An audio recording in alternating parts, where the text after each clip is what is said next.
Magandang araw po mga kalingap.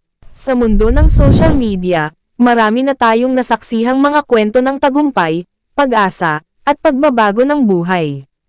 Isa sa mga channel na patuloy na nagbibigay inspirasyon sa maraming Pilipino ay ang channel ni Kalingap Rab, na kilala sa kanyang walang sawang pagtulong sa mga mahihirap at nangangailangan. Sa bawat pagbisita ni Kuya Rab sa iba't ibang lugar, marami siyang natutulungang pamilya at individual na dumaranas ng matinding pagsubok sa buhay. Isa sa mga personalidad na nakilala at minahal ng maraming taga-subaybay ay si Joy Diwata. Dahil sa kanyang masayahing personalidad at pagiging totoo sa sarili, mabilis siyang nakakuha ng suporta mula sa mga netizen. Sa mga nakalipas na buwan, mas lalong naging usap-usapan si Joy dahil sa tambalang Franjoy. Maraming tagahanga ang natuwa sa kanilang samahan. Ang iba naman ay umaasang mauuwi ito sa isang mas espesyal na relasyon.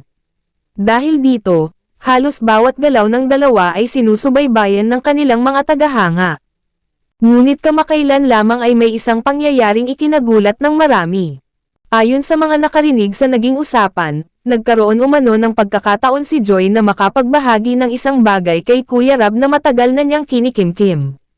Sa una ay tila ordinaryong kwentuhan lamang ito, ngunit habang tumatagal ang kanilang pag-uusap ay napansin ng ilan na tila seryoso ang naging takbo ng usapan. Makikita umano sa mukha ni Kuya Rab ang pagtataka habang nakikinig sa mga sinasabi ni Joy. Ang mga kasama sa lugar ay napansin ding tila may mahalagang detalye na ibinabahagi ang dalaga. Dahil dito, nagsimula na namang umugang ang iba't ibang haka-haka sa social media. May mga netizen na nagsasabing maaaring may kaugnayan ito sa totoong estado ng Franjoy. Ang iba naman ay naghihinalang may isang bagay na matagal nang hindi nalalaman ng publiko. May ilan ding naniniwalang baka isa lamang itong personal na bagay na nais ilihim ni Joy sa mahabang panahon. Habang dumarami ang mga espekulasyon, lalo namang tumitindi ang pananabik ng mga taga-subaybay. Marami ang nagtatanong kung ano nga ba ang tunay na nilalaman ng lihim na ibinahagi ni Joy kay Kuya Rab. Sa kabila ng lahat ng haka-haka, nananatiling tahimik ang magkabilang panig. Walang opisyal na pahayag na inilalabas tungkol sa tunay na detalye ng nasabing usapan.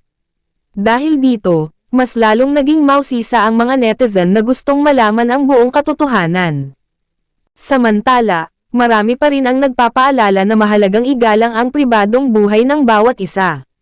Ano man ang tunay na nilalaman ng lihim na iyon, ang mas mahalaga ay ang patuloy na pag-unlad at magandang samahan ng mga taong sangkot dito. Hindi rin may kakaila na malaking bahagi ng tagumpay ni Joy ang suporta ng mga taong naniwala at tumulong sa kanya.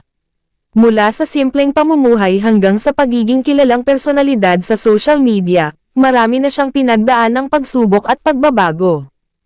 Patuloy namang ipinapakita ni Kuya Rab ang kanyang malasakit sa mga taong nangangailangan. Dahil dito, lalo pang damadami ang mga taong humahanga sa kanyang advokasya at pagtulong sa kapwa. Ngayon, ang tanong ng lahat, ano nga ba ang lihim na ibinunyag ni Joy Diwata kay Kuya Rab tungkol sa Franjoy? May kinalaman ba ito sa kanilang samahan? May bagong kabanata bang magbubukas sa kanilang kwento? O isa lamang itong hindi pagkakaunawaan na pinalaki ng mga haka-haka?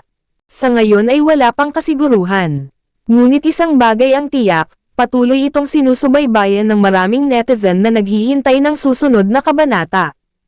Kaya kung nais ninyong malaman ang buong detalye at ang posibleng revelasyon na ikinagulat umano ng mga tagahanga, abangan ang susunod nating update. Doon natin aalamin kung ano nga ba ang lihim na matagal nang itinatago at kung paano ito makaaapekto sa mga taong sangkot sa usaping ito. Hanggang dito muna ang ating kwento. Maraming salamat sa inyong patuloy na pagsubaybay, at magkita-kita tayo sa susunod na update para sa mas marami pang kapanabik na balita at kwento.